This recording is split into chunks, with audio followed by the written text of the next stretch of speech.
Hey, what's up guys? So in this video we will see how to enable developer options on any Poco phone.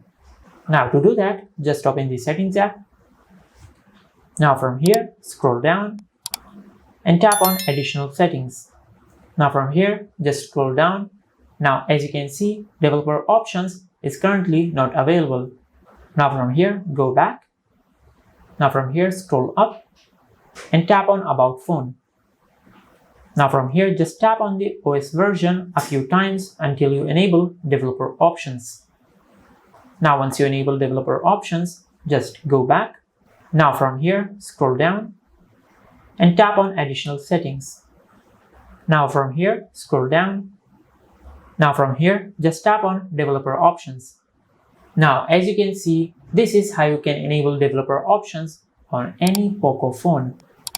If you found this video helpful, please like the video and subscribe to our channel and hit the bell icon to get notified when we upload a new video.